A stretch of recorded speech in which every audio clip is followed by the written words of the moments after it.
This pipe cost me $3. My neighbors have been shaking their heads for months. But here's what they don't know. That cheap copper pipe is just the tip of a system working 3 layers deep beneath the soil. A system that stores water when every other bed around it dries out. That builds soil life while conventional beds get depleted year after year. And, as absurd as this sounds, it generates a measurable electrical voltage. 0.6 volts, measured with an $8 multimeter in a vegetable bed.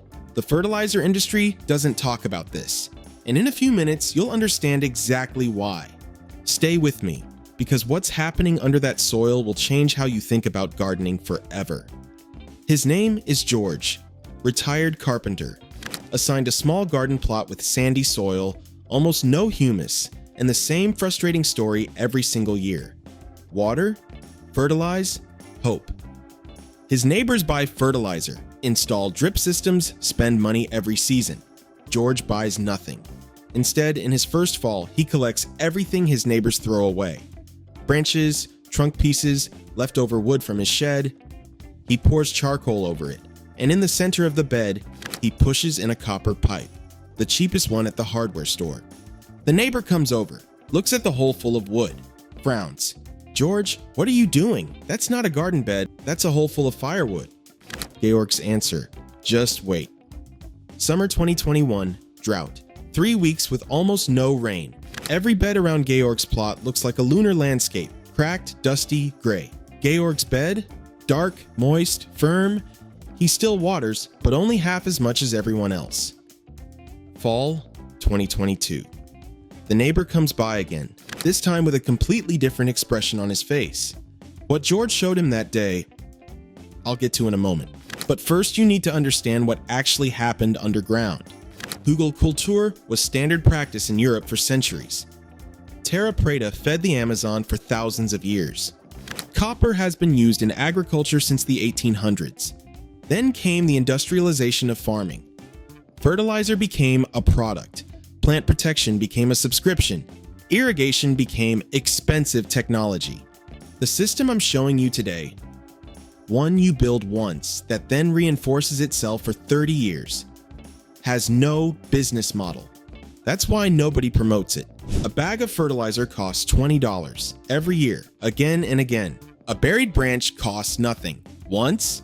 That's not a conspiracy theory. It's economic logic. What doesn't repeat can't be sold. And today, with water prices climbing, droughts becoming the new normal, and people wanting real independence, this knowledge is becoming relevant again. Not because it's new, because it works. Push a finger into Georg's bed, even after 2 weeks without rain. The soil gives way. It's dark. It smells like a forest floor after rain. Now push into the bed right next to it. Fertilized, irrigated, maintained, dry, hard, gray. Same weather, same seeds, same effort, completely different world underground. Here's why. Rotting wood stores 3 to 5 times its own weight in water. Absorbed during rain, released during drought. But storage is just the beginning. As microbes break down that organic material underground, carbon is decomposed and electrons are released in the process. In 2024, a team from Northwestern University published a study on what they called a dirt-powered fuel cell. Their finding: soil microbes actively generate measurable electrical energy while breaking down organic matter. The buried wood under your bed isn't just a water reservoir. It's a slow, invisible, continuous generator in the soil. But a generator needs storage. And that's exactly what Mechanism 2 provides.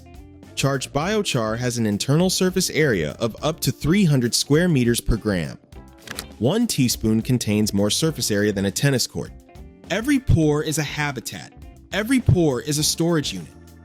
When rain moves through soil, nutrients are normally washed away into groundwater. Gone. Biochar stops that. Potassium, calcium, magnesium, ammonium. They bind to the charcoal surface and stay in the system, waiting until a root absorbs them. You don't fertilize every year. You build a system once that stores and releases nutrients on demand in response to what your plants actually need. And then there's the copper pipe, which is doing something completely different from what most people assume. George showed his neighbor a multimeter. 2 wires, one on the copper pipe, one on a galvanized nail 12 inches away. On the display, 0.6 volts. That shouldn't work, said the neighbor. It does, said George. It already worked in 1841. Alexander Bain described this exact principle in 1841. Two different metals buried in moist soil generate a small, continuous direct current. Copper and zinc, moisture as the electrolyte. That's an earth battery, not theory. Physics. Above ground, slugs avoid copper. The portion of the pipe that sticks up acts as a passive barrier, without pellets, without poison. The voltage exists. What it triggers in the surrounding biology is still being studied. But Georg's bed doesn't wait for the study results, and neither do the bonus effects that almost nobody talks about. Bonus 1. A warmer bed in spring. Decomposition generates heat. A well-built Hügelkultur bed runs 2 to 4 degrees warmer inside than the surrounding soil in early spring.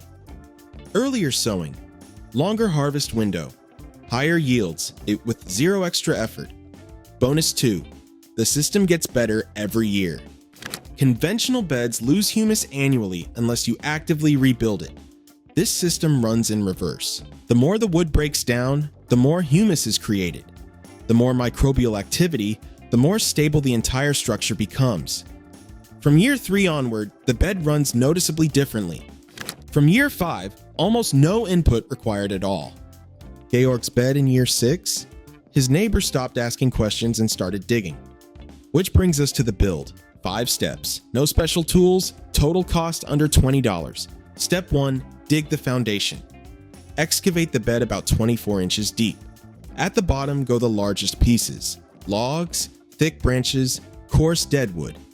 Best wood types: oak, birch, alder, maple, fruit trees. Never use pressure-treated wood, black walnut, or painted wood. They release compounds you do not want anywhere near a vegetable bed. Fill gaps with smaller branches, leaves, and grass clippings. Step 2. The biochar layer. 4 to 6 inches of charged biochar directly on top of the wood. Charged means soaked for at least 48 hours in compost tea or diluted worm castings before use. Dry, uncharged biochar initially pulls nutrients out of the surrounding soil. Plants in the first year will struggle. Always charge it first. Always. Step 3. The planting layer. 6 to 8 inches of good garden soil on top. This is where your plants root. Everything below is the engine. Step 4. Insert the copper pipe. Copper pipe, 12 to 18 inches long.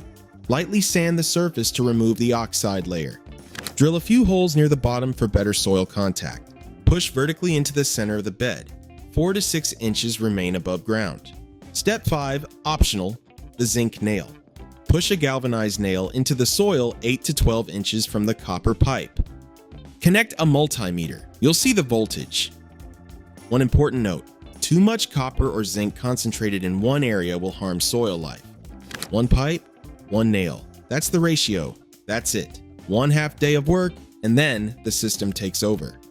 Maria, 58, allotment gardener, Bavaria. Honestly, I thought in the first year, this does nothing. In the second year, I was suddenly watering half as much as my neighbor, and it was a dry summer. By the third year, the difference was so obvious that people in our garden club started asking what I was doing differently. Thomas, 44, home gardener, Austria. I did it completely wrong at first. Dry biochar, no charging. First year tomatoes were weak and disappointing. I rebuilt everything that fall. Charged the biochar properly. Second year was a completely different world. I haven't bought fertilizer since. Kirsten, 67, retired, Switzerland. My husband built the bed before he got sick. Last year I harvested more from it than ever before, and I barely did anything. He always said, set it up right once and the bed keeps working. Now I see every single day what he meant.